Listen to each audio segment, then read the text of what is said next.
sliding in your chair is very harmful to your health. It damages your posture in at least 3 different ways, which we're going to describe in this video. I'm also going to show you why you slide in the chair and therefore how you can fix it. Welcome, I'm Olivier Girard, ergonomist, posture therapist, author of the Posture Manual and creator of 3 online posture programs.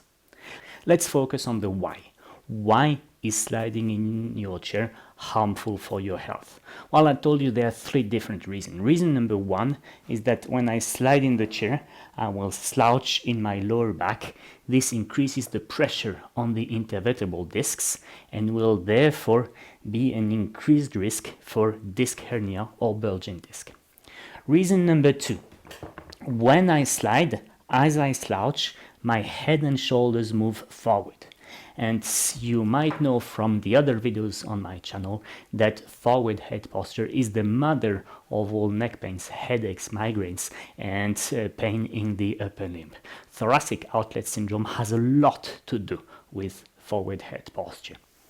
And the third reason why sliding is harmful to your health is an indirect consequence of it. You see, when I slide in the chair, I need to stop somewhere, otherwise I'm going to end up under the desk. So where do I stop? On my desk or on my armrests. And this increases the strain on the neck and therefore all the issues that I just mentioned. So for now, let's forget about the desk, take the chair in the middle of the room and understand why you slide in it. Posture rule number 3 states that the posture is built from the ground upwards. So to understand why you slide in the chair, we're going to analyze your posture from the feet to the head and try and see where the sliding can happen. Reason number 1 is when your feet are far forward. If my feet are far forward, they take me with them. One question can be, why are my feet far forward? Yeah, either because I have a footrest far in front, which is the reason why I argue that footrest should be right under the knees, even though they will often interact with the caster of the chair. But it can also be due to the fact that, I have bad habit to work with my feet on the desk or on the transverse bar. So feet position is number 1. Number 2, let's cite the knee position. You see, if my knees spread outwards like most men do, again, I slide forward. Not only do I slide forward, but I contract the piriformis muscle, and that can later cause sciatic pain.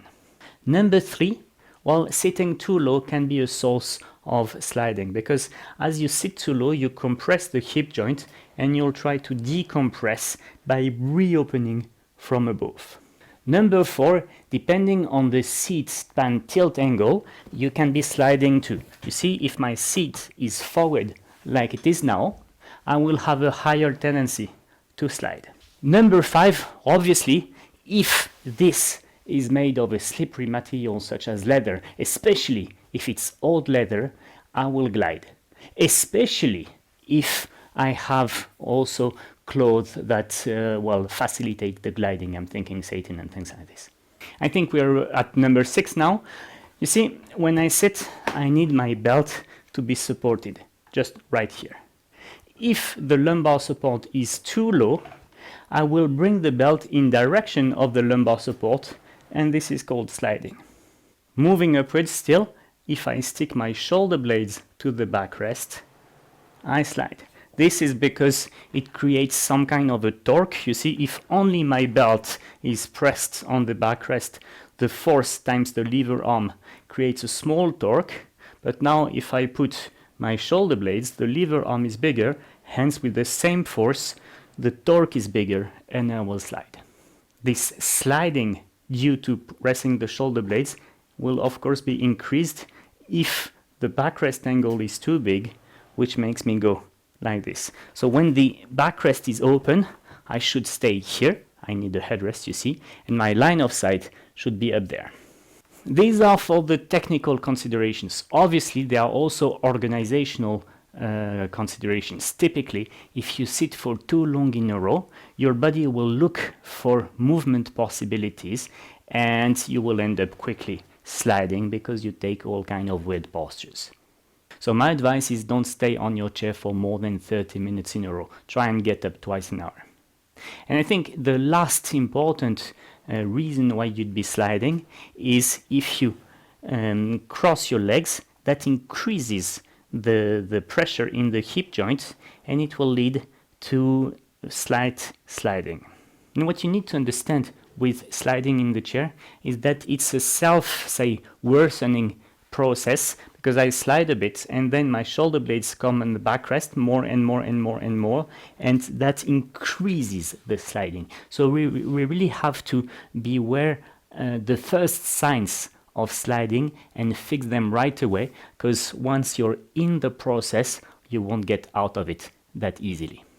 So you see, at technical level, a lot of the reasons why you'll be sliding in the chair is because your chair is not well adjusted.